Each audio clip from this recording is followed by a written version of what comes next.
Alright, hello everyone, welcome to this live stream. Hopefully you guys can hear and see me okay.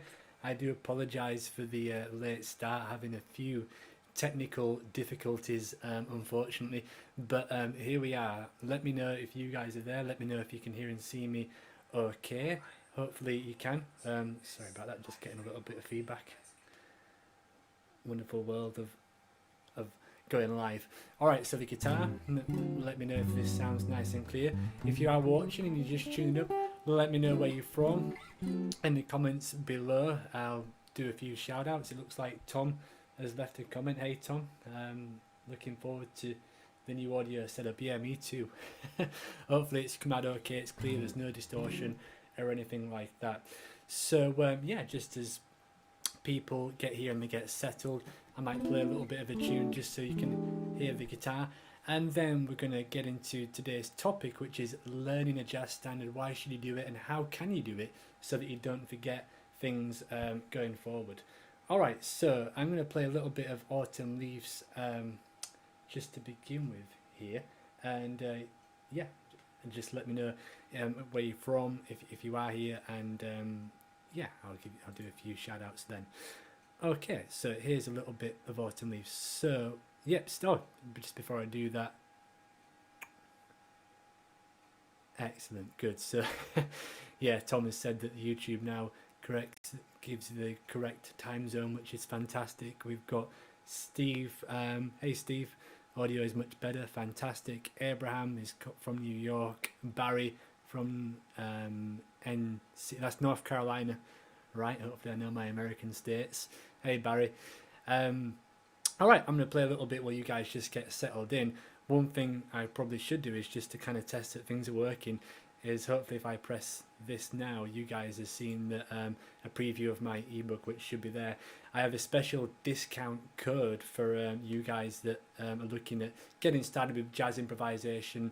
You just type in 40 as a discount code and you get 40% off my new ebook, Beginner Jazz Improvisation. So you can go ahead and check that out if you like. I hope that some of my students are feeling better. A few of my Skype students usually join me here for these classes, but recently Leo and Dom, who I know that Dom sometimes watches these, unfortunately he's got this coronavirus thing, so it is a real thing. So I hope that you guys are feeling better, and thanks for joining in if you're there. So we've got someone, Philip from Liverpool is here, and we've got Christopher from Toronto, and we've got Jacob from Barcelona. Fantastic. And we've got Darren from Granada, which is amazing as well.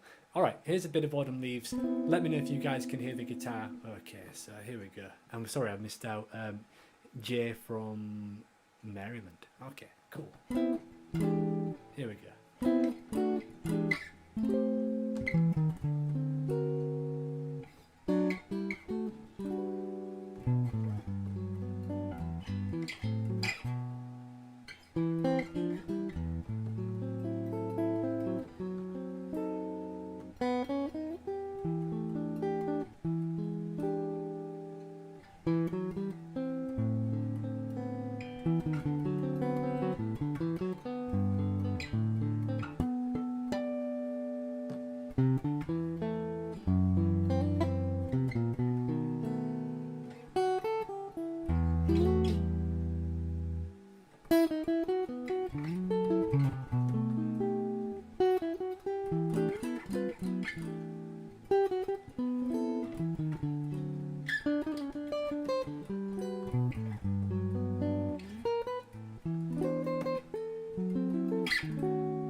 right, so that was a little bit of Autumn Leaves. Hopefully you guys could hear the guitar okay. So thank you, Chris.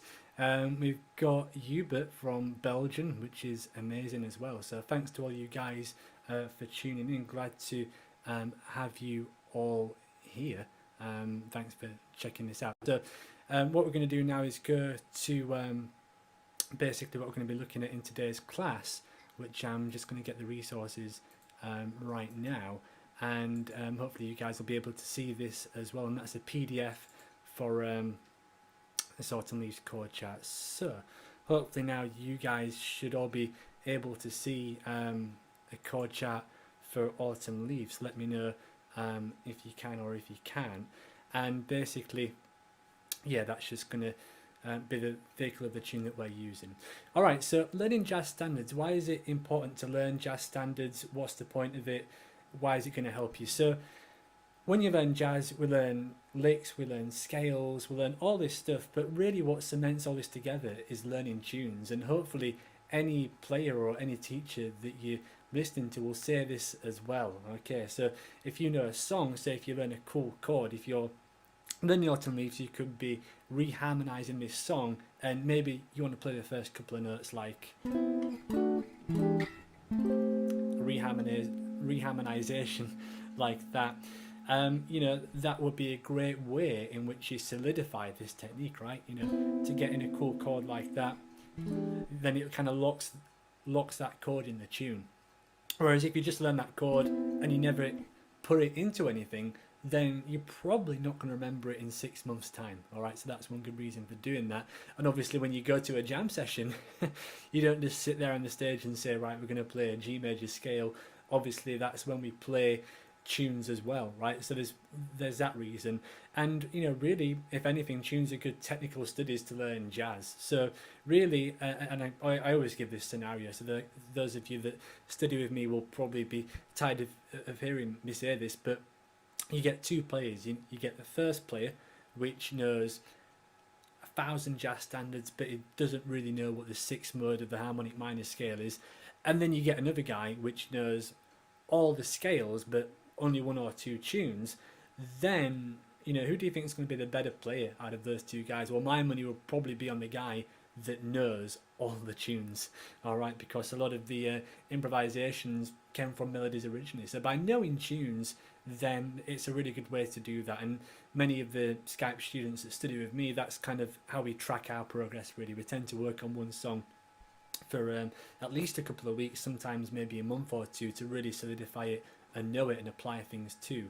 So the standard which I'm going to be talking about here is Autumn Leaves, the jazz standard Autumn Leaves. It's a great one to check out if you are new to jazz, and I'm going to be basically discussing a few ways in which you can learn this and hopefully not forget it. Alright, so hopefully some of you guys might know this tune or you might not. So you have to excuse me just for 1 sec as I check the comments here at the minute, because I don't have two monitors. I'm kind of switching between here, so I'm just going to have to check there. But let me know in the comment section below if you know Autumn Leaves as well. And I've got a few other people here. Abraham's joined us, which is fantastic, and we've got Andrew as well, and Peter, who is late. That's all right, I'll forgive you. PDF, I will put a comment with these PDFs in afterwards, Abraham. I haven't got round to doing that just yet, but right now I'll go back to the screen and you should be able to see the PDF there. And by the way as well, those of you that are joining in, I might have not mentioned this yet, but I am actually going to be giving away a free copy of my ebook, which is Beginner Jazz Guitar Improv, and I'm going to give that to one of these viewers. All you have to do is just leave a comment there and let me just leave a comment, and I'm going to be picking one random person to send a free copy to Beginner Jazz Guitar Improv. So if you leave a comment there, then you've got a chance of winning already. So just leave a comment. You could say where you're from, like if you haven't done already, or you could type in anything really and you could win a free copy of that. So that's kind of how that works.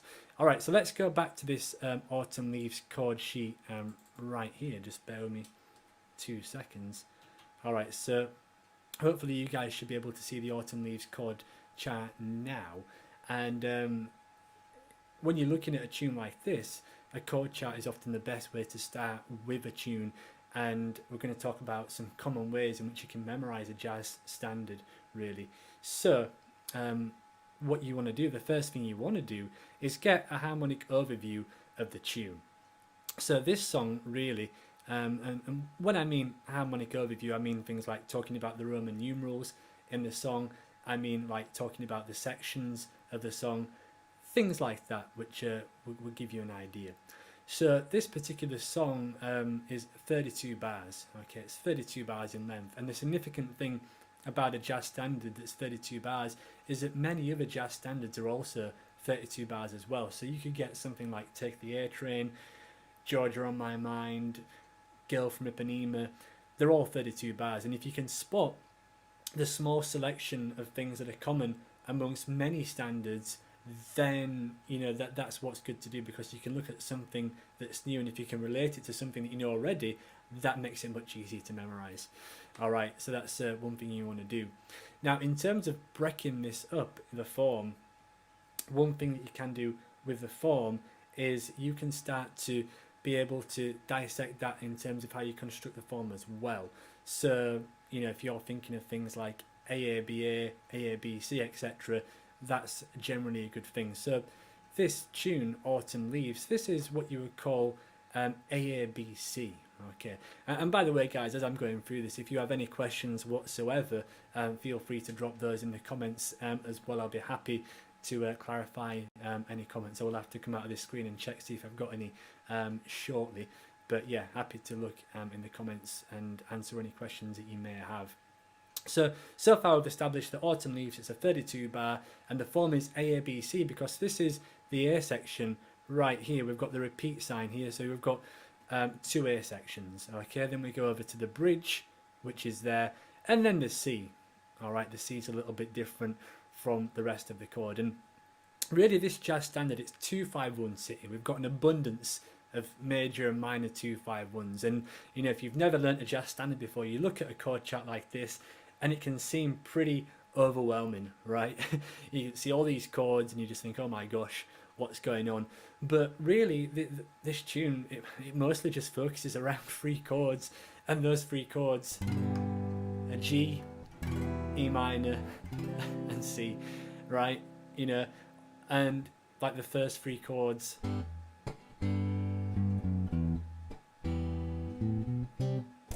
of Stand By Me, so it's really not as far from that as what you might think. So looking at the harmony now, as I said, this tune is 2-5-1 city, and when you look at the harmony, there is literally a 2-5-1 in almost every line. So we have this transition between a major 2-5-1 and a minor 2-5-1. All right, so the major 2-5-1 is G major, and then the relative minor of G major is E minor 7. All right, G major and E minor. So they're things that are in common, right? And if you start and you say play, for example, a G major scale, 2-octave G major scale, and you count up 6 notes, 1, 2, 3, 4, 5, 6, that E always gives you the relative minor. All right, so those two different key centers are actually very closely linked. All right, so when you're thinking about this first A section here, and I'll zoom in on this A section. Actually, before I do that, I'm just going to quickly check the comments to make sure you guys can still see and hear me okay. So you'll just have to forgive me 1 second as I go over towards the YouTube thing just to double check. All right, so wow, Jens Larson's dropped by. Hey Jens, very kind of you to drop by. Jen's great jazz guitar teacher to check out if you want some great lessons. He has a fantastic channel, and he's definitely one of the, you know, don't waste your time with me, go and check out Jen's great guitar teacher. And then let's see, who else have we got here? Mark, and then yep, excellent, I've got a few other people that are dropping comments. Voice is a bit out of sync, so sorry about that. I'll try and watch that afterwards and figure out what that could possibly be. So anyway, I'm going to get back on with this straight back into here. No one else is complaining about the voice being out of sync, so hopefully if that is, I'll try and resolve that for next week's class. Alright, so you guys should now see the chord chart again, and we're looking at this A section. So only two keys, major key and a minor key, relative minor. So what we need to do is get comfortable at switching between these keys, and really, you know, the way in which we go about these keys is a 2-5-1. All right, so if you're memorizing this song, what jazz musicians tend to do is we talk in Roman numerals rather than on a chord by chord basis. All right, so let's just think about this for a second, right? We're learning this song, we're the note and leads, we want to play it. I'm telling you the chords, and if I said, right, we're going to play this song, and it's going to be A minor 7, D7, G major 7, C major 7. It's a very lengthy bit of information to convey, and it's kind of boring, isn't it? Just to kind of, you feel like that game Jenga where you're stacking things on top of each other, all these chords, you know, that's a lot to remember. So in jazz, we use the Roman numeral system exclusively, and that's how we talk about progressions. So if I was summing this A section up to you, then I'd say, look, it's a 2-5-1 in the major, then a 2-5-1 in the relative minor. So say, for example, if you was in the key of C, you know, if you know that C is your one chord and then A minor is your relative minor, you could get straight in on the chords there. All right, so you could think of any key, take B flat for example. All you've got to think is that G minor is the relative minor of B flat. So 2-5-1.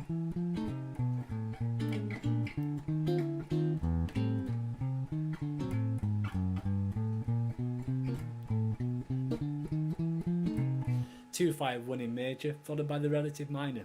All right, and you do that twice. So when it comes to learning this standard and memorizing it, just think of the A section as being a 2-5 in the major, then a minor 2-5 in the relative minor, and play that twice. And you will see on the PDF there that that I've got an E7 turn around to 2 as an optional in brackets on the first chord. So A minor 7 is the 2 chord, E7 is the 5 chord. So that's just an optional cadence you can have there if you want. It's certainly not essential. That C major 7 is just a 4 chord. So, you know, you might want to think 2-5-1-4, but it's really there just because jazz musicians can't leave one chord for 2 bars. So, you know, we just put that there for a bit of movement. All right, now as we go to the bridge, you have what's called, I think of this as being a harmonic reversal of the A section. So in the A section, we started with the major 2-5-1 and went to the relative minor. This time we start with the relative minor and then we go to the relative major. Or we start with the minor, then go to the relative major, would probably make more sense. So that's what happens there, right? So you can think of this progression here in the key of G as being a 2-5-1 in the major first.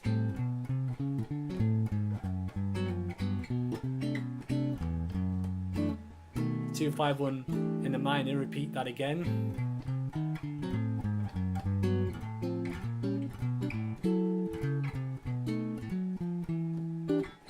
And then reverse that for the bridge, this time just hang on that minor 2-5. Relative major. And that's 75% of the chords memorized already, right? Just from thinking of G and E minor. All right, so if you break it down like that, obviously it's a bit more legwork because you've got to get familiar with those major and minor 2-5-1 keys. But once you've done that, obviously it definitely speeds up the process much more having done that. Okay, so that's what is going on there.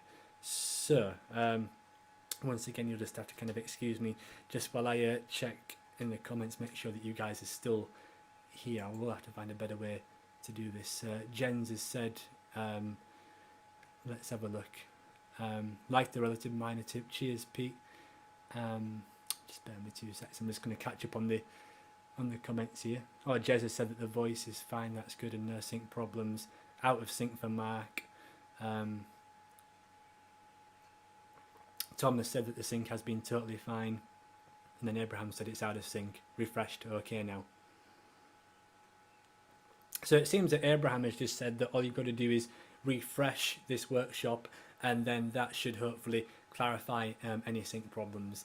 Obviously I'll check things on my end and I'll watch this afterwards, so that's what I'll have to check here, and hopefully the video quality will be improved next week. I've just purchased a DSLR camera, so hopefully the video will be much better next week as well. So thanks for all you guys being so patient with me getting my head around some of this tech stuff. You know, I'm kind of obsolete with this. I'm figuring all this stuff out as we go along, so thank you for your patience. All right, so back over to the PDF here, the worksheet.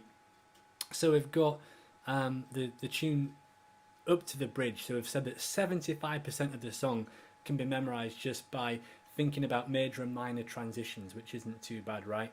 So where things get a bit more complex is this C section in Autumn Leaves. This C section, this is where it becomes a bit more of a nightmare. So it's not too bad though. What's essentially going on here, if you had to really simplify it, I think is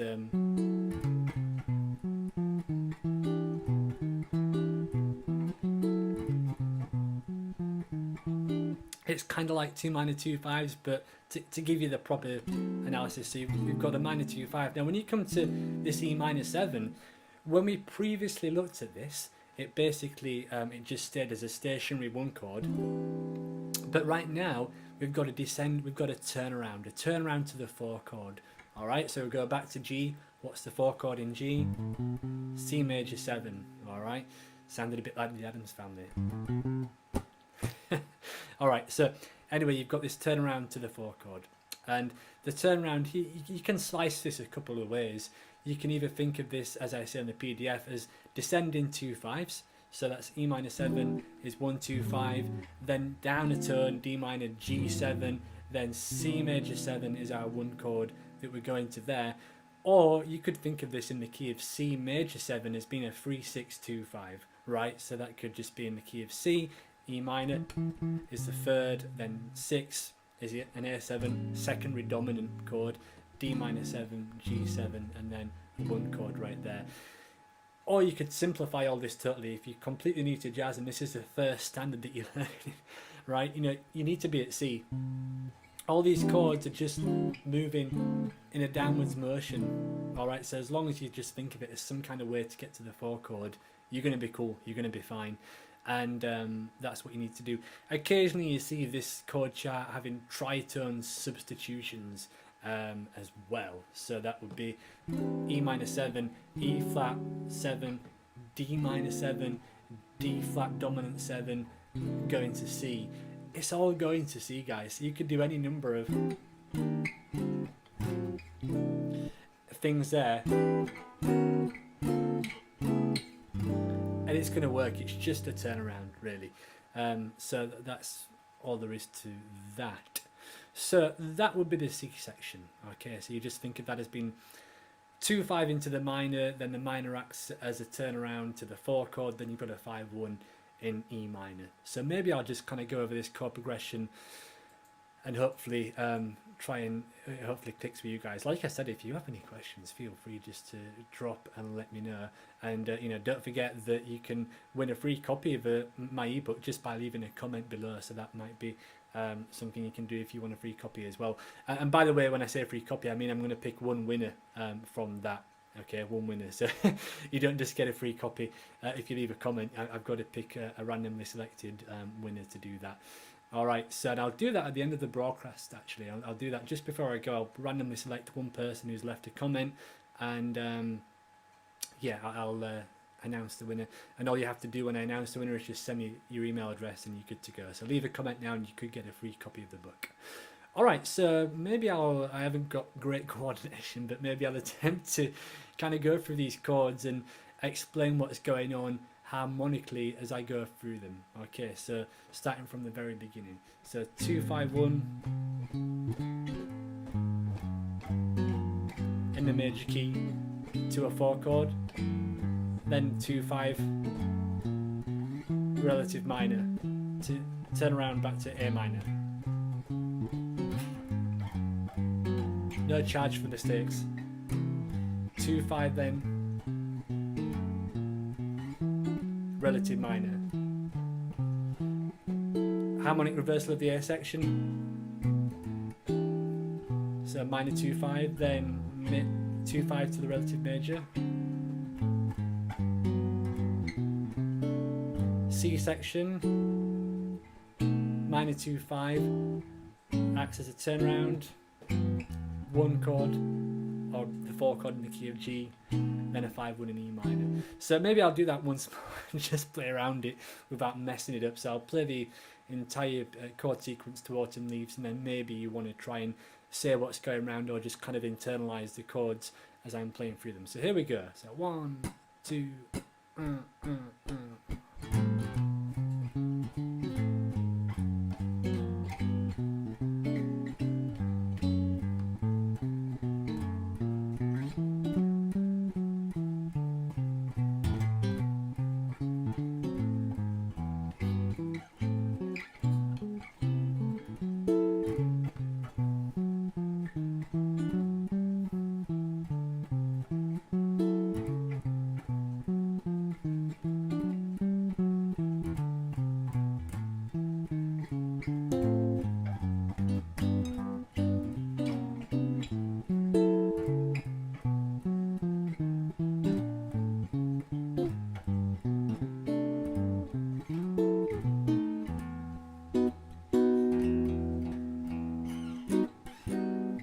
Alright, so that gives you an idea of how they sound, and you know, once you've done that, that's the first thing. I guess you can memorize the melody or the chords first. It doesn't really matter what you start with, whichever feels the best to you.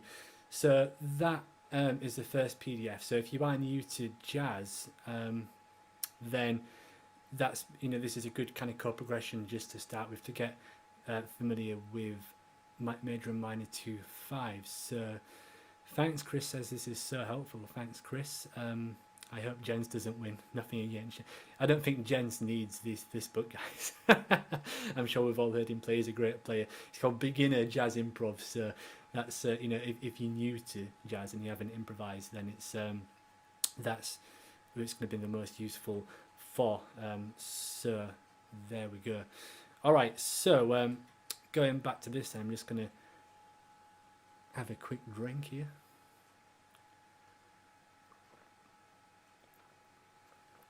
So Chris is asking, do I play gigs too? Well, you know, before this entire COVID thing, yeah, of course, but that's obviously put a bit of a downer on the entire gigging situation, unfortunately. So not so much recently. I was booked to play, I was looking at playing a jazz festival, a few jazz festivals this summer, which unfortunately have all been cancelled. And I was even looking at, I played in America a couple of times there on the radio and things like that, and I always enjoy playing there. I was looking at doing that in the summer, but that's unfortunately been cancelled. So that's unfortunately the reality at the minute, and no gigs planned. All the gigs that I did have been cancelled. So yeah, a few great musicians, a few good jazz musicians, as I'm sure you guys know, have resorted to doing some of this streaming as well. You know, Chick Corea and people like that are now doing live streams. So it's interesting to see. Maybe if there is any interest to have that me play gigs or streaming some music, that's maybe something I could look into, but it certainly requires a bit more technical kind of knowledge than what I've currently got. All right, so let's get back on with this class, shall we? Probably talking too much. All right, so hopefully that's given your brains a break and you now know about this chord sequence and you guys have got a good approach. I know I'm talking about Autumn Leaves, but you can really do this with any standard, really. You know, it's the approach. I think Autumn Leaves is a good one to start with if you're new to jazz, but it's the approach which is going to be more useful rather than the thing itself. If you memorize things in terms of Roman numerals and all that, then and you see how the tunes, this basically what it is a lot of chord progressions they use. You know, the 80-20 rule, which I'm sure you guys probably have heard of or aware of. 80% of jazz standards will use 20% of the techniques, 32 bars, AABA, and if not, there's some kind of variation on them. So if you can spot those, that therefore makes it easier to see how all the other tunes relate. Anyway, what you guys should now see is the melody to this song, the melody to Autumn Leaves. I've just done the A section here. There's our 2-5-1 in G and our 2-5-1 in E minor. So hopefully you guys can see that okay. So memorizing a melody, how do you do that? Well, you know, before you even look at a melody, you want to check out some vocal versions. This is a brilliant song with some really nice lyrics, and you know, sometimes people sing it in French, sometimes people sing it in English, and you know, you want to be able to sing this song as well. Probably last year I went to see John Scofield. I was very lucky because John Scofield was playing a gig, and it was probably less than 5 miles away from my house, and I got to go and see John Scofield play a solo gig. And in this gig, John Scofield, he was playing It Could Happen to You, Jimmy Van Heusen tune, and you know, he could play the melody and improvise over that, and he was doing it with a loop pedal. And he actually at one point in the song just started saying the lyrics, you know, and I think that is really the story to show that even though a lot of great musicians that we like and listen to, we always think that they're just instrumentalists, but a lot of the greats also know the words to a song as well, because it gives you the integrity as to what it's about. So check out a few nice vocal versions of this, someone like Ella Fitzgerald singing it or something like that. That would be a good thing to do. Alright, so having done that, we now look at the melody, and as we can see, the melody is it's quite repetitive, so you've got to look for common things that you can spot to make memorizing this melody easier. So what I like to do when I'm memorizing this is in either the key. Some people say this is in the key of the minor, so I think if you're thinking of it as being an E minor, which some people do, they either think of it as being in the relative minor or the major, then you can think it starts on the tonic. Alright, so we're in the key of E minor, starts on the tonic, and really what's going on here is you've got a scale that goes up, an ascending scale, right? Think of it as being an E minor scale or a G major scale. They're both the same thing, E natural minor or a G major. Going up the scale, 2 notes, and then you're going up a fourth. Alright, and really, as it says on the PDF, the next phrase is the same phrase down a tone. Alright, so E, down a tone is D, or just down 2 frets. Right, so you've got ascending scale, up a fourth, same phrase, down a tone. Yeah, up the scale, up a fourth. Alright, and then as you can see on the PDF, as I scroll down, see if I can zoom in even more, you've then got that same, so the next second phrase started on D, first phrase on E, second on D, third phrase started on C, C, D, E, A. Alright, so you can see the scale going up, then a fourth, and then the very last phrase, there's the same thing, but it's down a semitone. Alright, so you start this time from starting on C, you now start on a B natural. Okay, so you can think of the entire song like that. So why would you do that? I mean, surely isn't it much easier to go and get you know, a tab and just think of it? Well, no, because you're not really seeing the architectural structure of the song, right? And if you understand, if you think, okay, it starts on this and it goes up a 2 scale notes and up a fourth and down a tone, you can start it from anywhere. Like say for example E, start it there, okay, it starts on E, then it goes up the scale, up a fourth, alright, then down a tone. So we started on E that time, so now we're going to start on D because that's down a tone from E. And this is what I did in the beginning when I first played this song. I moved the tune down an octave, and you can keep on going, you know, so we've gone E, D and C, and you can see how much easier it is by doing that. Alright, so this song is often played in different keys, so say if you were playing it in G minor, you could do the same thing. So it starts on the 2 chords. First of all, you know, if you follow my chord formula, memorization, my method, I guess, for memorizing chords, you know that B flat and G minor are the same, and I think I talked about that earlier as well. So you would think, alright, it starts on G minor, and then it goes up a scale, up a fourth, same phrase, down a tone. So and you've got the same thing. You can easily transpose the melody and the chords without too much hassle and too much thinking, and I'm a lazy guy, So anything that I can do to make my life easier, I'm definitely going to do that. So it's a little bit more thinking, a little bit more legwork in the beginning, but that's you know, something that I think makes life a lot easier, is seeing the things that are common amongst each melodic phrase. And this song, you know, all the way through, basically, it does that, right? So if you look at different parts of the song, then you can do that as well. So that's something you can do too. You know, you can just see what's common amongst the you know, amongst the melody. There's often something that's very repetitive, and it makes memorizing the melody much easier, really. So that's one thing you want to do there. So just double checking the comments here. Walking bass line is another lesson, I guess. Yeah. Just bear me 2 seconds. I'm just going to have a quick drink and read the comments.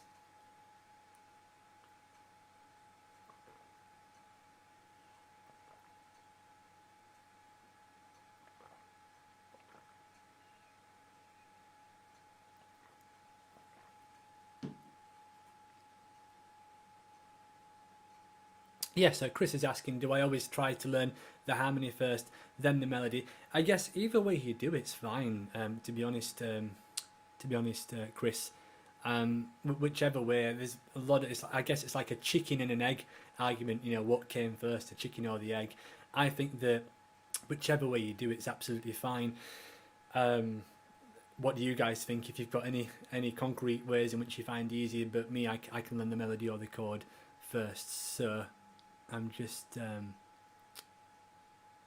reading through the comments as well, just to make sure.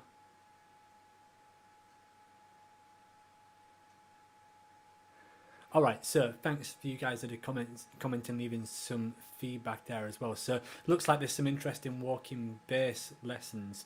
So maybe next week I might do a live stream on walking bass lines, either next week or the week after, but I'll put that onto the queue. If you guys have any requests for what you'd like me to talk about in these workshops, then you can let me know in the comment section below. But 2 regular viewers have requested something on walking bass lines, so I'll make sure that I get something like that done as well for you guys. So let me know if you'd like that. Would you like me to do something on walking bass lines? Let me know. Peter's saying that he learns the melody first when he learns a jazz standard. So, you know, if you're a private student, and I guess I have a couple of people here that are booked in for Skype lessons. Actually, I have a few students that always join me, and then I've got a few people that have signed up that are starting in the next couple of weeks. And this might be a head start if you guys are looking for something to get your fingers into. And of course, someone just said, I'm sorry I forgot your name, that they're a complete beginner. And you know, hopefully this lesson might be accessible from a beginner perspective if you start from the very beginning.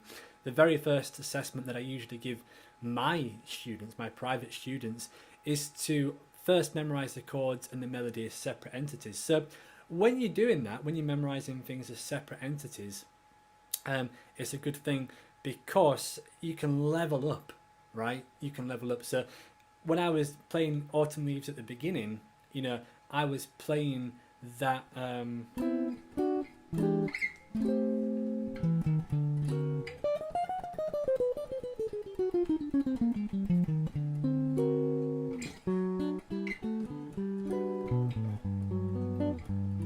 a bit different from how it's written on the PDF. You know, that melody, I was playing it very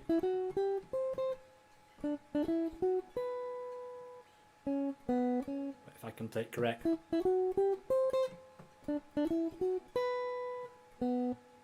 I can remember it. There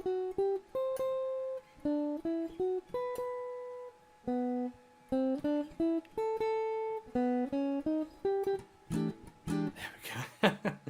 All right, so, but obviously I can do some of the more advanced stuff because I can play the melody in quite a basic in a basic way first, so that you want to make sure that you've got that always, and then you can build on that. All right, so memorize the melody and the chords separately, and then once you've done that, and you know, when you're memorizing the melody, you want to make sure that obviously when you look at that PDF, which I was just showing you a second ago, it's written out very simple, and this is what's called real book rhythms, right? So if you were playing that exactly as it was notated, it would probably sound like this.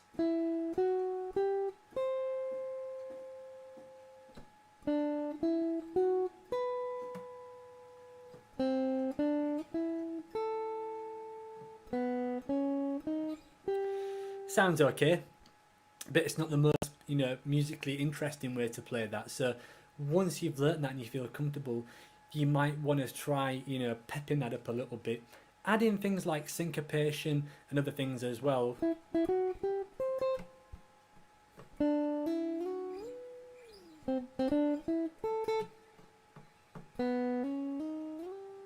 All right, and you could do that, maybe like the timbre of playing it in the lower octave more.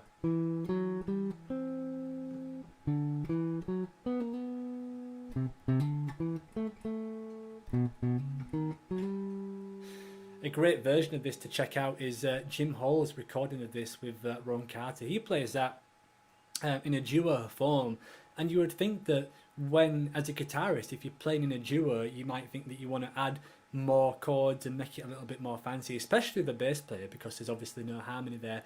But what Jim Hall does is he actually just plays the melody, definitely in the first two A sections, all the single lines, and it sounds great and interesting. So that might be a good version to listen to get some melodic inspiration from with how to phrase it. Okay, so that's the first thing. Then the melody like that, and then you can always build up, like I said. Memorize the chords in the way that I've suggested. Certainly doing it in a few different keys will kind of rocket proof, it'll make it more concrete. If you can play that in any key, then that's definitely going to help you memorize it and retain it more rather than forgetting the tune as well. So, and like I said, once you know that initial major and relative minor key, it's so easy to then go through the entire chord progression just thinking about those, right? So that's one thing you might want to do there. And then, I always say, as everyone's got a lot of practice time right now because of the current kind of situation, one thing that you could do to go beyond that is to try and combine the melody and the chords separately. Now, the good thing about Autumn Leaves, for example, is that it lends itself very well to a call and response type of format, right? So you can play the melody and then play the chords afterwards, and that just works out so well.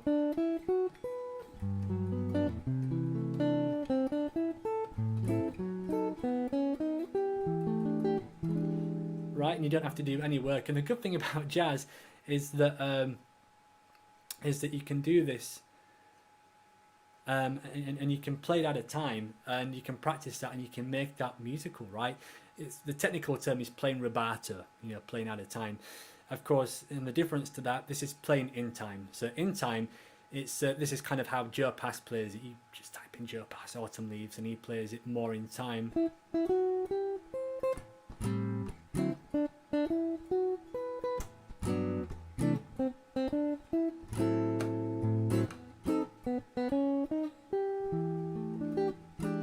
At a time would sound like this.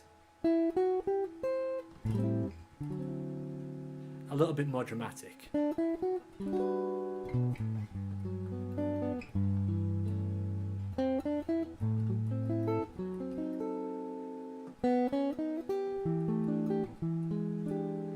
So you can experiment with that. I would say that if you're fairly new, then you might want to try just playing it at a time.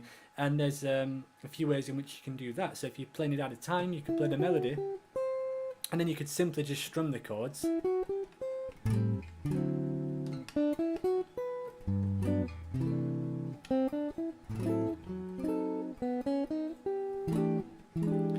Now, another way in which you could do that is you could maybe arpeggiate the chords as well.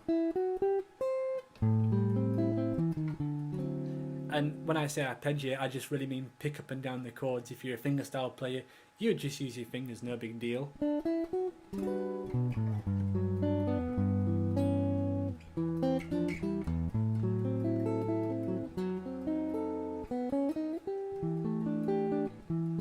Both have different effects, alright, so maybe now I'll try a combination of arpeggiating and strumming the chords, and we can see what you guys like. So strummed,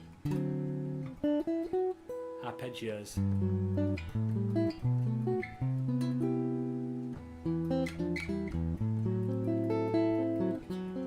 Arpeggios, strummed. So that's a nice way, right? We all know these techniques. We all know how to arpeggiate a chord. We've been doing that since we learnt House of the Rising Sun. It's it's not new information, and it's a a good thing to be able to do. So it's stuff that we can all do as guitar players, and it's nice, I think, to think of a tune this way, because if you do this, then you're really internalizing the tune, and you've got kind of complete control and flexibility about what to do, right? You can go and play it however you want. Now, if you think about the opposite to that, if you just went now and searched a Joe Pass transcription or something like that, and you went and did that, and you didn't understand the chords that you were playing, you didn't know the melody, you didn't know the chords, Joe Pass could be doing all kinds of cool substitutions and things like that, then it's not going to make much sense to you. I kind of call it monkey see, monkey do type guitar playing. It's the worst way in which you can learn guitar. I think you're far better off having different levels of it. Okay, so level 1 might be that you just play through the melody, and if I play this melody one more time, I think I'm going to know it. So level 1 might be just that you can play the melody all the way through like that. Level 2 might be to then add the chords, which you know from memory.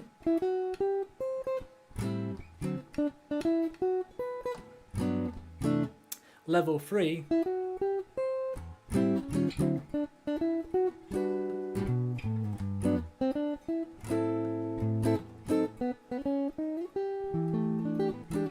would be to add some more techniques, as I did then, a few walking bass notes and things like that.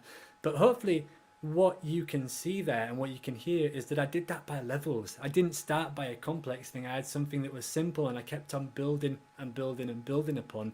And if you do that and you have open ears and you have that internalization of the song, it means you've got much more flexibility in regards to how you arrange a song. Like for example, maybe you want to do it a different way, where you start with the bridge.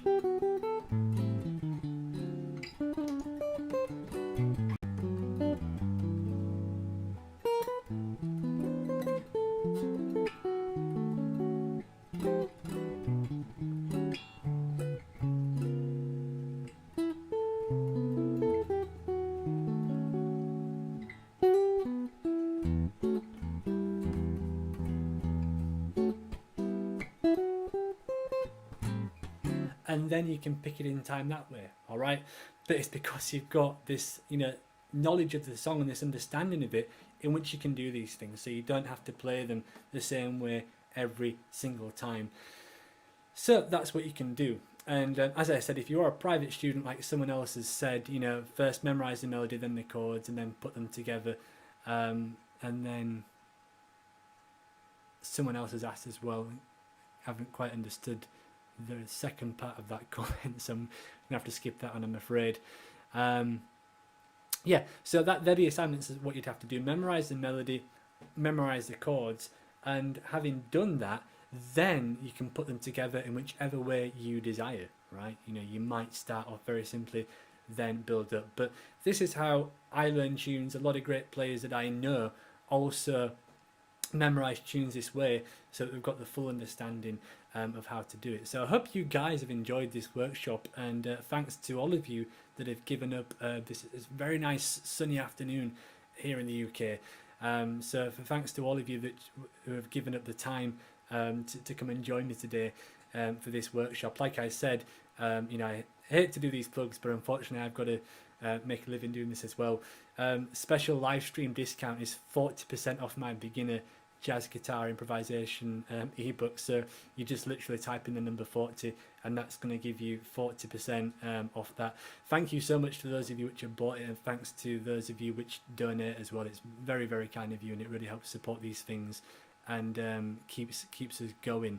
So that's what we need to that's what I really appreciate, you guys that do that. And obviously those that just want to support and hang out, then that's absolutely fine as well. It's great to have you here, and thanks for joining me. So yeah, if you guys do have any questions, feel free to let me know. I'll try to get back to all of them. Hopefully you guys could hear all this nice and clearly. Like I said, the video should hopefully be upgraded next week, all being well. So we'll see how that goes. And thanks for the comments about the walking bass workshop as well. I'll try to do that either next week or the week after. I'll have to look at the schedule. And yeah, if I can do that, I'll do that. If you guys have any questions or comments that you might, or any suggestions for future workshops, then I'm happy to address that as well. So thank you all for watching. Thanks for the comments, thanks for the kind words. I hope that you all stay safe, and I'll see you all the same time, the same place. It's 2 p.m. London time, which I think is about 10, 11, 12, 1. Is it about 9 o'clock New York time? Someone left a comment on my channel earlier saying that. So 9 o'clock, nice and early for you Easterners, and then 2 p.m. for my fellow British comrades. All right, guys, take care. And if you have any questions, let me know. Thanks for watching, and I'll see you all next week, next Thursday, 2 p.m. See you later.